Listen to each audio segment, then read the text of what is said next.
Hey, Austin and Kellyanne. Welcome to our unit on Arthur, the once and future king.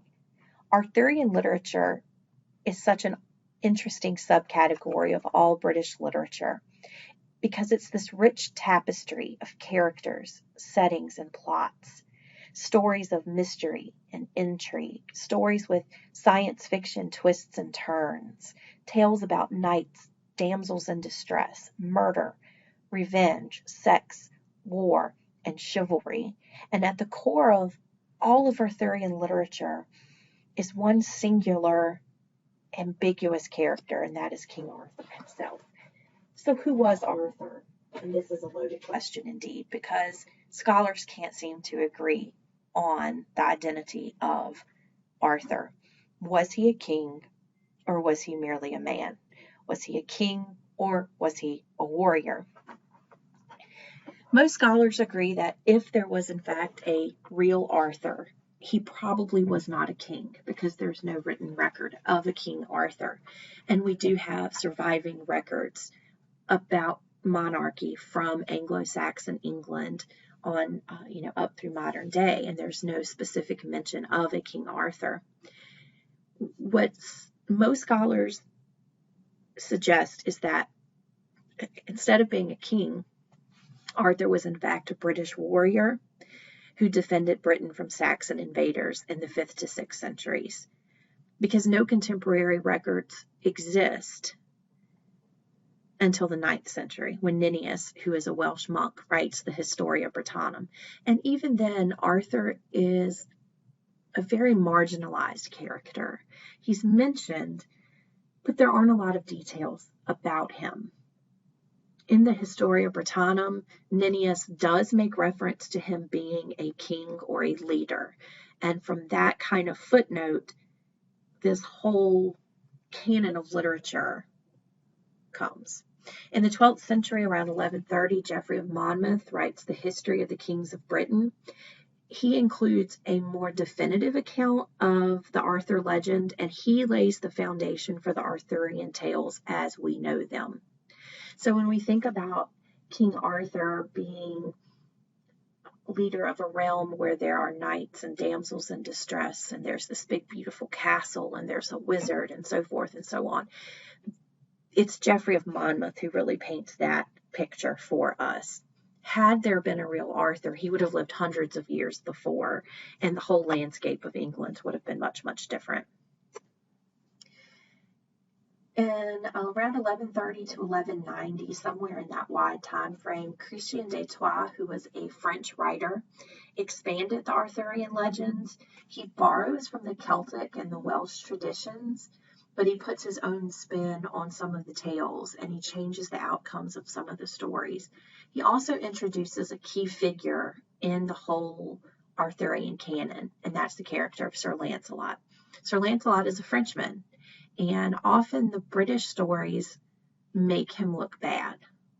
It's the British traditions that make Lancelot Arthur's enemy ultimately, because Lancelot, of course, sleeps with Queen Guinevere, Arthur's wife. Christian de Troyes makes Lancelot look much, much better, and he makes the British look worse. So it's kind of interesting to see the British and the French traditions butt heads on some of the same stories.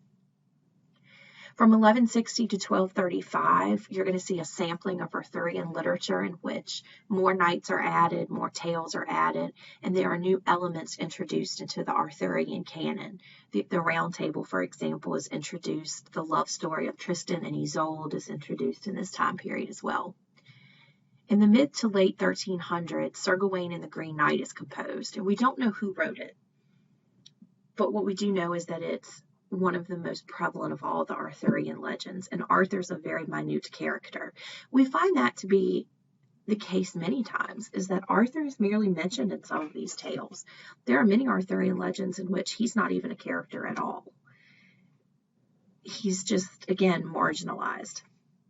In 1469, Sir Thomas Malory writes The Mort d'Arthur, which translated means the death of Arthur, while he's in prison. And Malory kind of compiles all of the Arthurian traditions together from the Celtic, the Welsh, the British, and the French And he sort of marries and melds them all together. And he also writes the story of how King Arthur dies. And so this is a pretty important work, of course, to the Arthur canon. When we look at Arthurian literature, we have to look at each individual character and how he or she then coincides and overlaps with other characters. One of the first we must look at is Arthur's father, King Uther Pendragon. This is Arthur's biological father. If you look at the picture there on the right, you see a dragon on his shield, on his crest. And it looks like one dragon. More than likely there's another one kind of backed up to it, because Uther Pendragon is portrayed as two dragons kind of lashing out in both directions. And this would have been pretty, a pretty good parallel for the character of Uther Pendragon. Uther was not well liked. He was often at war with multiple countries. He had multiple enemies at any given moment. And so the fact that he's represented by an image of two dragons lashing out in opposite directions shows the contention that he faced. He was always fighting someone. He was not a well-liked character at all. Merlin was actually an advisor to Uther Pendragon before King Arthur is even born. Merlin is an older figure in the Arthurian trope, and he's portrayed more like an advisor to Pendragon at first. His magical powers eventually come in later. So what happens and how King Arthur is born is an interesting story.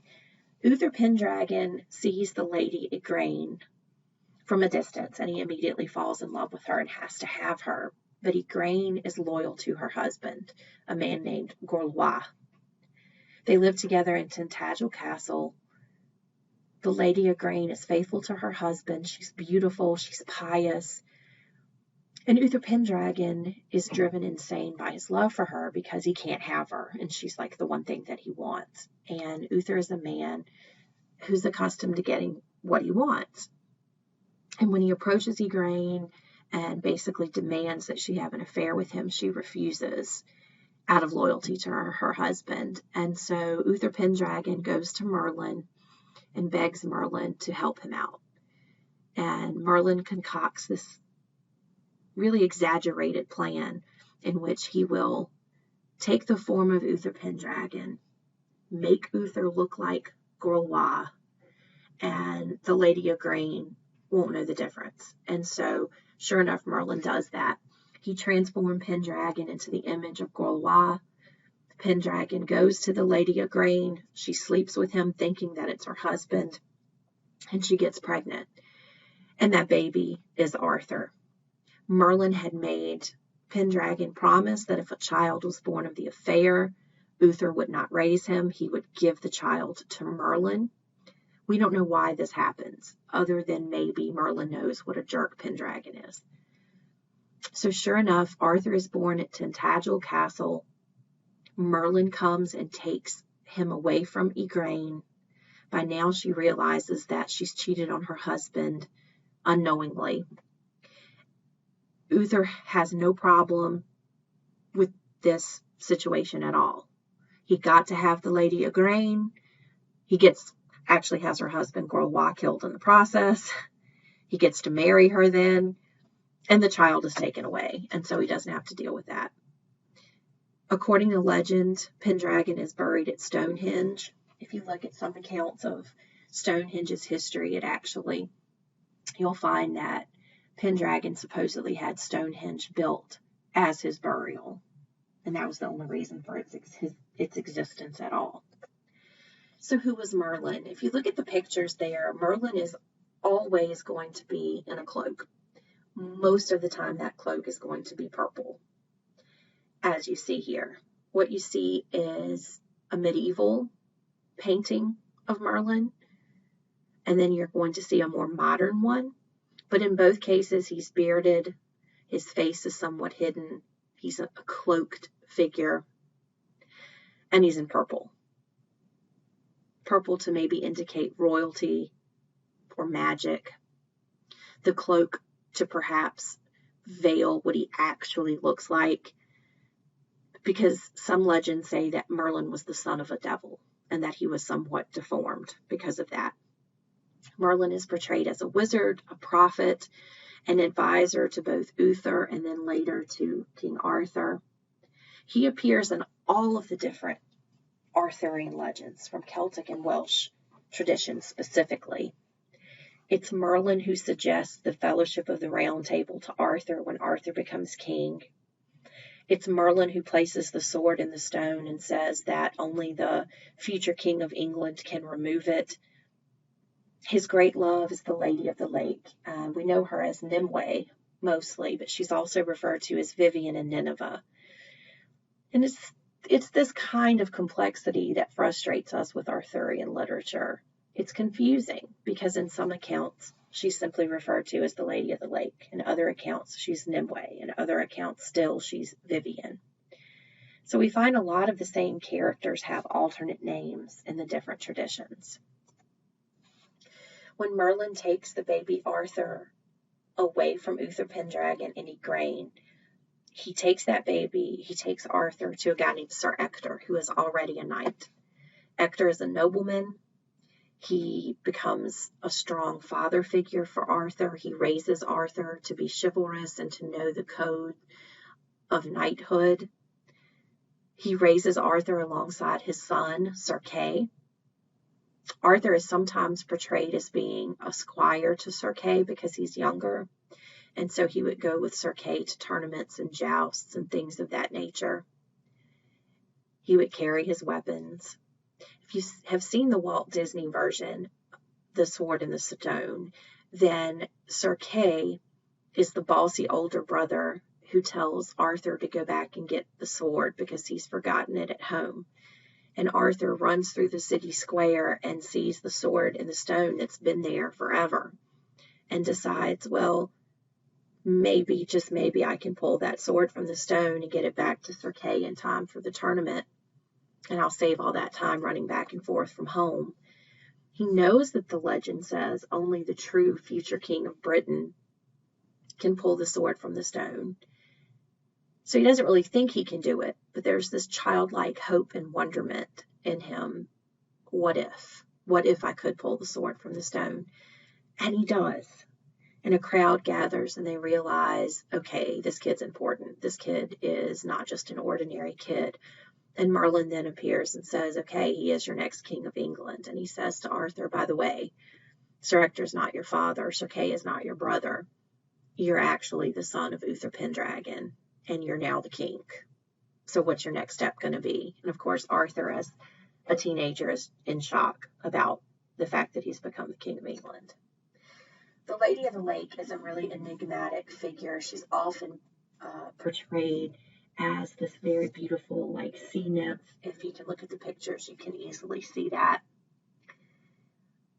Most of the time, she's given a specific name. It is Nimue, although she is again referred to as Vivian or Nineveh.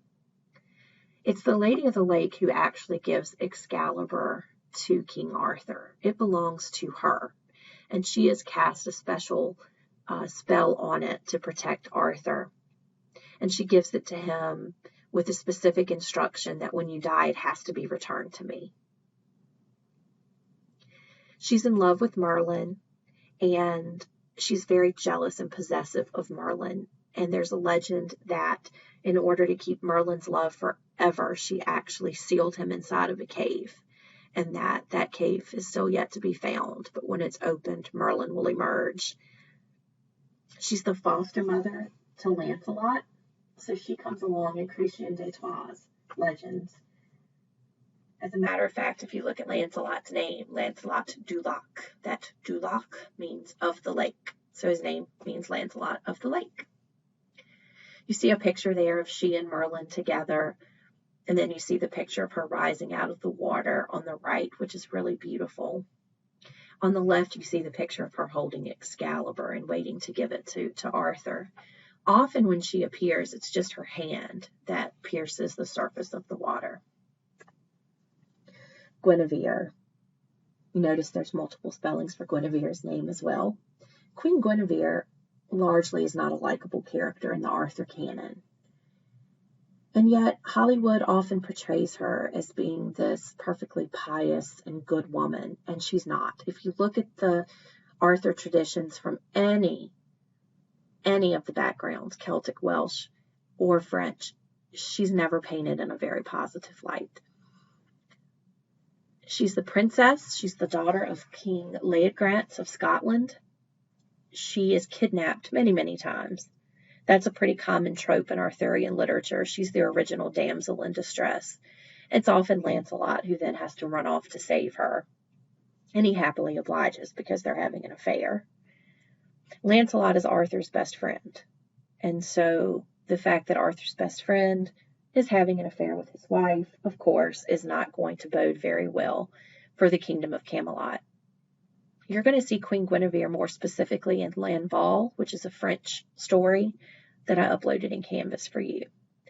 The character of Guinevere is really a contradictory one because she strives to be loyal to her husband, and yet she always betrays him in the end. If you see the pictures on this screen, you're going to notice that she and Lancelot are together in all of them. Some of these are medieval pictures. Some of them are going to be later ones.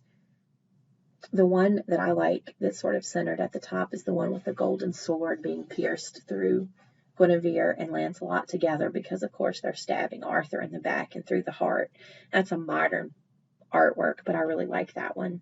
Seldom do you ever find Guinevere in art with King Arthur, and seldom do you ever find Lancelot alone in art. He is always going to be pretty much portrayed with Queen Guinevere, and it's because their affair was such a scandalous one. So who was Lancelot? Lancelot du Lac was the greatest knight of the Round Table until the fall. And the fall, of course, is when the affair with Guinevere comes to light. He was kidnapped by Nimue, the Lady of the Lake, and raised by her. He is the chivalric model in terms of what it means to be a good knight. He is, for the most part, loyal until the fall. He does what ladies bid him to do, as a knight should do. He fought for God and for king and for country, and he put his own life on the line for all three of those things as well. He's often portrayed as being this rescuer, and we do see him have to rescue Queen Guinevere a couple of times, one when she's kidnapped, and then when she's going to be burned at the stake for her adultery. He rescues her then too. He's married to Lady Elaine, and Lady Elaine is the lady in the tower in Tennyson's poem, The Lady of Shalott, which I put in Canvas for you to read. He is not faithful to Elaine at all. Elaine is devastated by his betrayal because she deeply loves him. They are the parents to Galahad. Sir Galahad becomes one of Arthur's knights of the Round Table as well, and we'll talk about him in just a minute. And then Lancelot's castle is called the Joyous Gard. Sir Galahad. It's a beautiful stained glass image there, isn't it? Notice on his shield there's embossed a red cross. It looks very much like a Templar cross. Sir Galahad is the son of Lancelot and Elaine. Galahad is one of the three successful in the search for the Holy Grail. And he sits at a very specific spot at the Round Table called the Siege Perilous. And that seat had been held empty because only the perfect knight could sit there. And when Galahad is able to find the Holy Grail, and he's able to see it because he is so virtuous and so pious, the Siege Perilous becomes his eternal spot at the Round Table. And he was the most perfect knight. He does not inherit any of his father's betrayal. Sir Gawain. This is Arthur's nephew, and he, of course, is going to be at the center of Sir Gawain in the Green Knight, which you will read, and that is the Green Knight behind him there in that artist's sketch. He's the brother of Sir Agravain, Sir Gaheris, Sir Gareth, and Sir Mordred. He is the son of Morgause, who is Arthur's half-sister. Her mother was the Lady Igraine, and her father was Gorlois. Sir Gawain figures prominently in several Arthurian legends, most specifically in Sir Gawain and the Green Knight. But there's also a question about whether or not Gawain is the knight in The Wife of Bath's Tale who rapes the young virgin down by the waterside. Notice I've got a question mark there. In some accounts of that story, Sir Gawain is named specifically. In other accounts, he is not. And that's where Arthurian legends get kind of murky. If you look at Celtic traditions, then they will be in disagreement with French traditions and so forth. And so it's hard to trace the original source of any one story. If you notice Sir Gawain's shield, there's a pentangle on it, and that pentangle represents many things. 5 repeats itself throughout Sir Gawain and the Green Knight. So as you read that, pay attention to what 5 means, because it means something different every time it's used. On his shield, it represents 5 points of chivalry, which are friendship, generosity, chastity, courtesy, and piety, which are like the guiding principles for knighthood. Sir Mordred or Modred, again, it depends on what source you look at, is the son of King Arthur and Morgause. In some cases, in some stories, he is the he is the son of Arthur and Morgan Le Fay. So if you're scratching your heads right now wondering what on earth is going on, good, you should be. Because Arthur and Morgause are siblings, and according to the legends, they sleep together, not recognizing that they're brother and sister, which sounds really funny. But remember that Arthur was taken away as an infant. He does not grow up with Morgause or any of his other siblings. He grows up on his own. He doesn't know his half-siblings at all. Everyone looks at Guinevere as being this adulteress, but no one ever questions Arthur, and Arthur has many, many affairs. There's one legend in which he has 40 illegitimate sons by 40 different women. So Arthur's not a good guy necessarily either. He's not the epitome of chivalry like a lot of people think. Mordred then is the son/nephew of Arthur. He ultimately tries to overthrow Camelot. It does work eventually. He is one of the culprits behind revealing the affair between Guinevere and Lancelot. At times, he tries to win his father's love and trust. At other times, he wages war against his father. He mortally wounds Arthur at the Battle of Camlann, which is his final campaign to take over Camelot for himself. But he's mortally wounded by Arthur there too. So in essence, they kind of kill each other. At the Battle of Camlann, there's only one survivor, and we'll talk about him in a minute as well. So Morgan Le Fay, this is one of the most popular figures of all Arthurian literature. Morgan Le Fay is also known as Morgana. That little tag there, Le Fay, means of the fairy. And in this sense, fairy means supernatural. So her name translates into Morgan of the supernatural. She's Arthur's half-sister. She's the daughter of Igraine and Gorlois. She's an enchantress and a healer. She has an intense dislike for Queen Guinevere. There's this weird, sick jealousy that she has over Queen Guinevere. Probably because Guinevere is a queen and she feels that, she's been gypped. Uther Pendragon has taken her mother from her, killed her father. Her brother has become king, and yet she's been left with nothing. And so there's this intense, weird dislike for Guinevere. She alternately appears as an adversary to King Arthur, and then in other times, she's an alliance to her brother. Just depends again on the story that you're reading. She's one of the mourners at Arthur's funeral, though, and she accompanies his body on a small barge to the island of Avalon, where he is supposedly laid to rest. If you notice the images of Morgan Le Fay, she's always got her hand kind of held out to the side, like she's in the middle of some kind of spell or chant. And that's a common artist rendering. If you look at these paintings here are all done at various time periods. And so Morgan Le Fay is always portrayed as being in the act of deception, in the act of casting a spell. So Excalibur, if you learn nothing else from this video, I want you to know Excalibur is not the sword in the stone. That is a fallacy. That is a misconception. The sword Arthur pulls from the stone is just a magical sword put there by Merlin. It will determine who the next King of England will be. Excalibur is a gift conditionally to King Arthur from the Lady of the Lake. The only condition is that when you die, it comes back to me. It doesn't pass into the wrong hands because it is magical. It has special protective powers. The owner of Excalibur, will forever live, I guess. Excalibur is going to fail at the Battle of Camelot, unfortunately.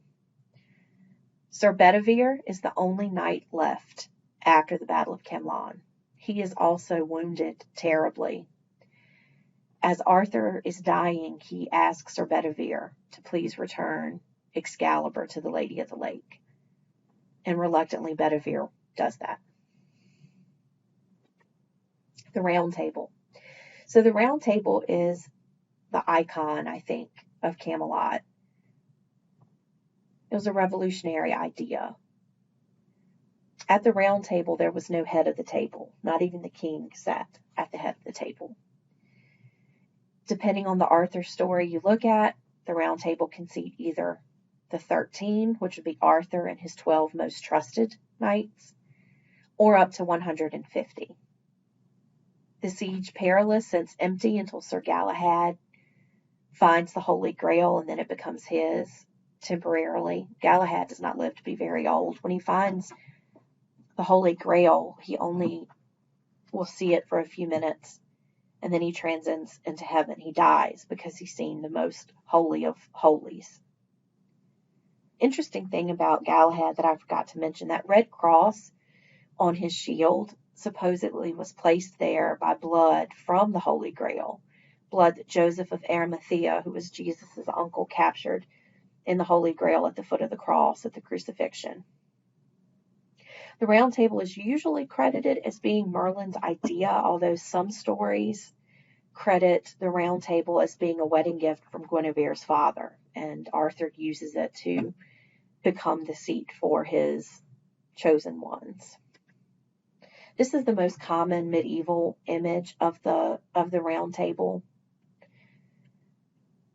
In some cases, the middle of the Round Table is actually hollowed out. In some cases, it's just this one big, massive work.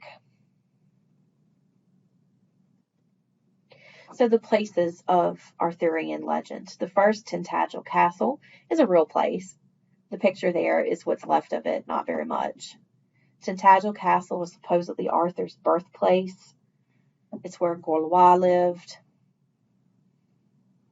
Now understand that all of this is conjecture.